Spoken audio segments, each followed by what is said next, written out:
Alcohol, America's favorite social drink. Alcohol has played an important role in our lives for years.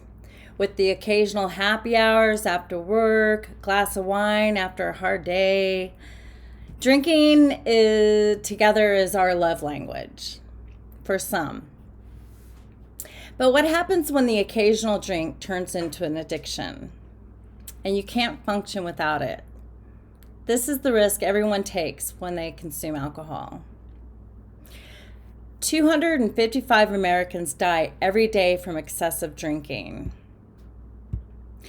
This has been a huge problem in the United States for years. People don't realize there are short-term effects and long-term effects with overindulging in alcohol. The short-term effects involve poor judgment, memory loss, and that can lead to alcoholic overdose, fatal car crashes, or even suicide. The long-term effects, they can be just as debilitating. Heart disease, alcoholic dementia, liver failure, esophageal cancer, or other cancers. You don't think about the harmful components of alcohol when you're indulging in cocktails and spirits. So Johns Hopkins Bloomberg School of Public Health and the University of Maryland say overall that drinking alcohol has increased in women by 60% since the growing of the pandemic. Medical research says excessive consumption in the United States causes both long and short-term dangers, which I just discussed earlier. So they're asking people throughout this time of the lockdown, because of the pandemic and the virus, to reach out to people. Reach out to a family or a friend. Let someone know what's going on inside your head. This is a fearful time for everybody. There are millions of people that are struggling with depression and fear through this virus time, and more so during this time of the unknown. So if you feel like you're falling into this category of indulging more than your norm, reach out. It's so important for you to share your thoughts and get a hold of get a hold of it before it gets a hold of you. It's important that you know that you're not alone. Millions of people suffer from alcohol addiction. Some get help and others don't, unfortunately, and they end up losing their lives or killing somebody because of alcohol. If you don't feel comfortable talking to somebody about your drinking or what you're, doing, you reach out to an alcoholic hotline. There's Alcoholics Anonymous. You call in and tell them what's going on. Just check in, It's anonymous, of course.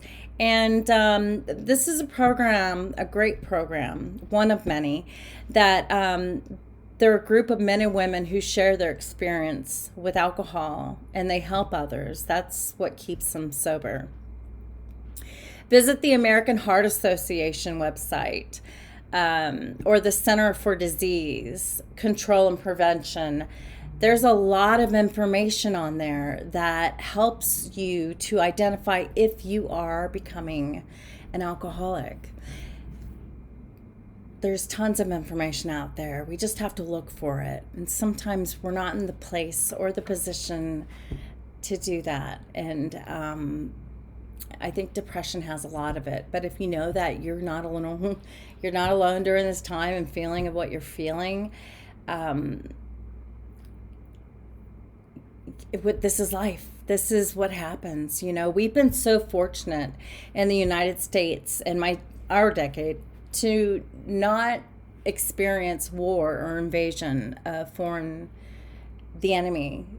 And this is the first time that we are experiencing an attack that we can't see. And it's scary. It's very scary.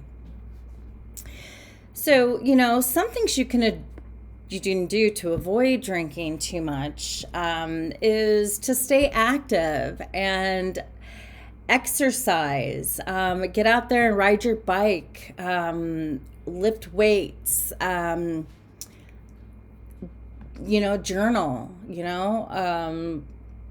just start journaling. I've solved a lot of problems just by writing a lot of blah, on paper, and eventually, it just starts to come together and make sense.